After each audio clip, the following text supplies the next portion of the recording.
Estamos de volta com o Momento de Saúde, falando sobre problemas respiratórios hoje. Doutora Ari de Paula, a poluição também agrava esses problemas respiratórios, né? Com a baixa umidade, a poluição em alta, e aí, como que a gente fica? Pois é um fator importantíssimo que está aumentando no mundo, né? E nós devemos pensar em poluição, muitas vezes se fala em poluição com relação sei lá, fumaça de carro, né, nas ruas, etc.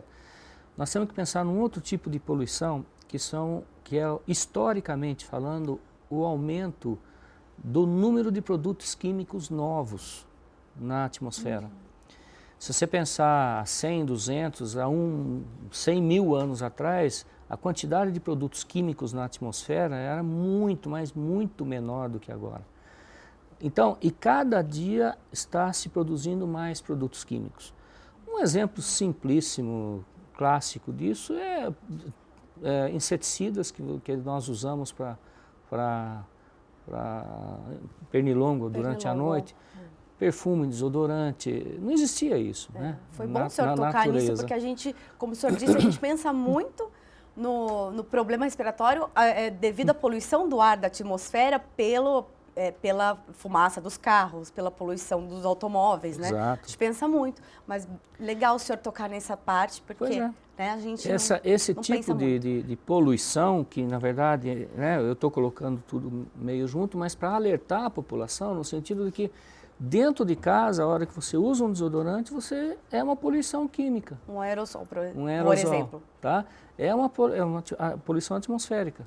Tá? E agradável, etc., obviamente, mas não deixa de ser um produto químico que foi associado ao nosso dia a dia nas últimas décadas, nos últimos 100 anos, se não me engano, que existe esse tipo de produto.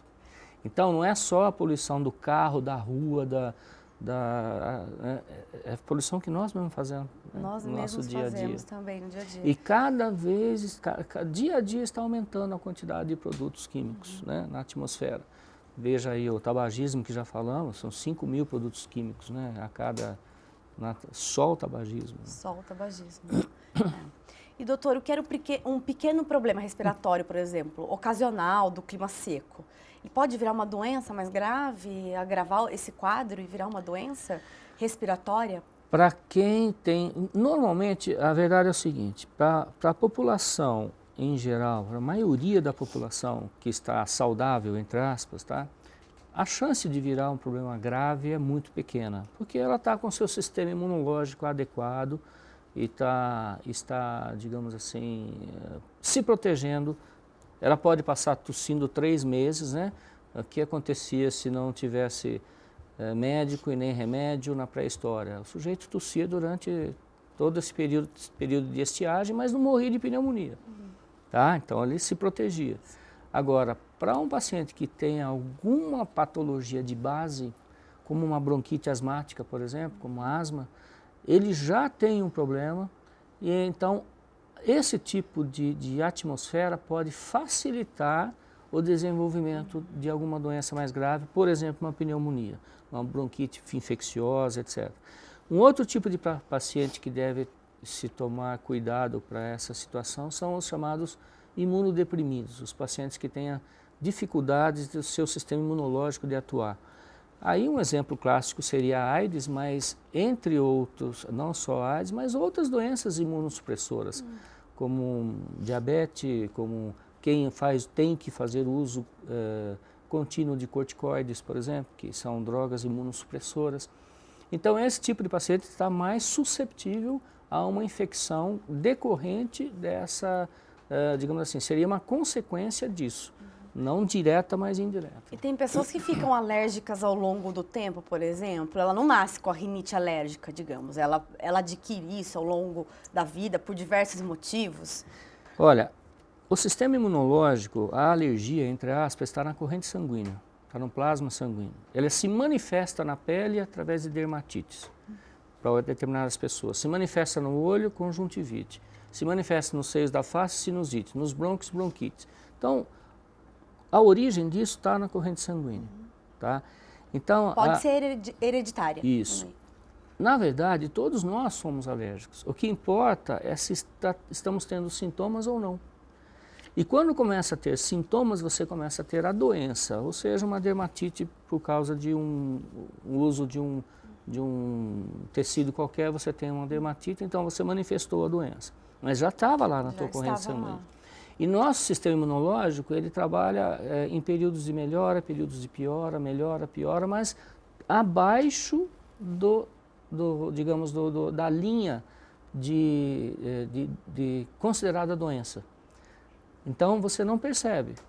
Quando ele ultrapassa essa linha, aí você começa a ter sintomas. E nós temos períodos na vida que temos o sistema imunológico mais ativo, ou seja, aparece mais a doença, e períodos inativos. Chega a ficar 3, 4, 5 anos, as mães reclamam, nossa, mas não para, essa criança está sempre doente, sempre gripada, etc. Depois fica 10 anos sem aparecer no consultório. Passou bem 10 anos, agora começou de novo. Então, esse sistema, na verdade, ele tem períodos de melhora, períodos de piora. E é óbvio que deve se tratar nos períodos de piora para evitar consequências, né? Quais os tipos de pessoas mais suscetíveis a doenças respiratórias nessa época? Idosos, crianças são mais suscetíveis? Crianças, tá? E as crianças são mais susceptíveis a partir de 2 anos de idade, tá? Porque até 2 anos ela tem a imunidade que adquiriu da mãe na gestação, e através da placenta, né? E depois, até a adolescência, tem um pico maior de presença, de atividade. Depois ela acaba diminuindo, tá? No adulto jovem, digamos assim, ela diminui as suas atividades, retomando novamente na década de 40 a 50 anos, pode reiniciar novamente. Mas isso é uma estatística, né? Isso aí pode mudar completamente de paciente para paciente. Doutor, a gente falou de uma boa hidratação, né, para ajudar. Uma boa alimentação também, rica em vitamina C, ou frutas que tem bastante líquido também, ajuda? Como que é? Olha, ajuda sempre, ajuda sem dúvida nenhuma, uma boa alimentação, com vitaminas, etc., mas não diretamente do jeito que todo mundo pensa, infelizmente. Tomei vitamina C para melhorar a gripe. Isso cientificamente não está comprovado. Infelizmente, porque seria ótimo. Seria ótimo, né? Um remédio natural que a gente encontra mas facilmente. Se você tiver uma boa alimentação com verduras, frutas, você não precisa de vitamina C. Quem que precisa de vitamina C? É uma doença, inclusive, né? São as pessoas que estão perdidas no deserto durante 40 dias. Então, na época das descobertas, né, da América, que as pessoas ficavam os marujos ficavam muito tempo no mar e não tinha vitamina C, então eles chegavam com carência de vitamina C. Mas se você come uma verdura, uma fruta na sua rotina diária, você não precisa. Toda a vitamina C que você toma, ela é eliminada. Então, quer dizer, só retém o que é necessário, na verdade. Mas, sem dúvida, todas as vitaminas fazem parte de um bom sistema imunológico. Então, você tendo uma boa alimentação, você vai manter seu sistema imunológico melhor para te proteger. Entendeu? E evitar exercícios físicos nesse período também de baixa umidade? Olha, é um problema, porque o exercício físico é saudável. Mas se você fizer um exercício físico muito intenso, num ambiente muito seco, também pode te prejudicar. Então, há que se ter um certo bom senso nesse aspecto, né? A importância de você não precisa ter aparelhos para mensurar a umidade relativa do ar, dá para você perceber isso pelo seu próprio... É perceptível, né? E o importante também é que tem pessoas que são mais sensíveis e pessoas que não são. Tem pessoas que trabalham o dia inteiro debaixo de um ar-condicionado a 18 graus e não sente nada. Não Outras, sente nada. Só de entrar já Sofrem, começa a espirrar. né? Então, depende muito da sensibilidade individual disso aí. E, doutor, se fala muito de umedecer o ambiente, né? Com toalhas e baldes, umidificadores também, tem bastante, né? E qual é o mais eficaz? E o risco de fungos e bactérias de se utilizar o umidificador ou a toalha e deixar a toalha lá, molhada, úmida? Olha, o umidificador é muito bom. Assim, dentro do possível, seria interessante utilizar. deve-se tomar, assim como umidificador, colocar toalhas molhadas na cabeceira da cama, baldes, teoricamente está te ajudando. Mas deve-se tomar cuidado com justamente o que você disse, fungos. Por exemplo, os umidificadores deve-se tomar muito cuidado com o sistema de limpeza que o fabricante propõe. Porque se não for bem limpo, ele pode criar fungos. E quem for alérgico ao fungo, ao mofo, vai sofrer. Então vai sofrer também, né? Também. Então, quer dizer, aumenta o problema, aumenta não diminui. O problema. Então deve-se tomar muito cuidado. Ah, tá, então vamos pôr uma toalha molhada na cabeceira. Tudo bem, mas cuidado, porque cronicamente você usando uma toalha molhada todo dia ali, onde você está, pode criar mofo. Muitas vezes você não vê, mas está criando. Então, que também pode prejudicar. Mas, no geral, a umidificação, a hidratação aérea, na verdade, é muito boa. Qual o mais eficaz entre estes que a gente citou? O umidificador. O umidificador, sem dúvida. E, doutor, como o ambiente deve ser o ambiente que a pessoa vive? Por exemplo, uma pessoa que tem problemas respiratórios, de alergia, sem cortina, sem tapete, não acumular objeto que acumulem poeiras, como que é? Muito boa essa pergunta. Olha, qualquer situação em que acumule pó doméstico. Sabe esse pozinho que fica em cima do guarda-roupa? Aquele branquinho que fica... Aquele pozinho que você passa o dedo, você sente, você vê até. Aquele é rico em ácaros. Ácaro é um tipo de um microinseto que ele em si não tem tantos problemas, mas o problema são as fezes dele, né? Que tem uma proteína que exala, que é extremamente volátil e que fica no ambiente. Eu achei interessante, são as fezes, né, do ácaro. E ele morto, é isso também? Morto que causa também. Sim, qualquer inseto, na verdade. Sim. Né? Tem epitélio de barata, né, que é altamente alérgico. Então, o que você deve fazer? Não deixar acumular. Passar pano úmido, evitar de varrer a casa, assim, limpar com pano úmido. Agora, ou um aspirador, que daí já não joga poeira para o alto. Também, mas, por exemplo, você aspirar um carpete, você tira aí 0,5% dos ácaros que estão lá. Né? Quer dizer, a maioria ainda continua lá. Então, o carpete deve ser evitado. É até triste de falar por causa das crianças, mas bichinhos de pelúcia. Nossa, isso aí é um criadouro de ácaros, né? E esses ácaros são realmente, eles sobrevivem muito da descamação do nosso epitélio, da nossa pele. E eles comem, eles vivem disso. Então nós alimentamos eles, né? Então, quer dizer, é um ciclo, se você vê pelo lado da natureza, até é bonito, mas nos prejudica bastante. Mas é complicado também, né? Porque travesseiros e cobertas, é complicado, porque é uma coisa do seu dia a dia, é uma coisa que não tem como tirar. Não tem, é impossível. Você pode minimizar. Você pode minimizar. Você não tem como tirar. O travesseiro, o colchão, por mais que você limpe, o estrado que fica, né, entre o colchão e a cama, ali cria-se muito. O ideal o que é? Levantar o colchão, passar pano úmido no colchão, no estrado que sustenta o colchão, toda aquela região, embaixo da cama muitas vezes. Né? Essa é um trabalho de minimizar, não de eliminar. Não de eliminar.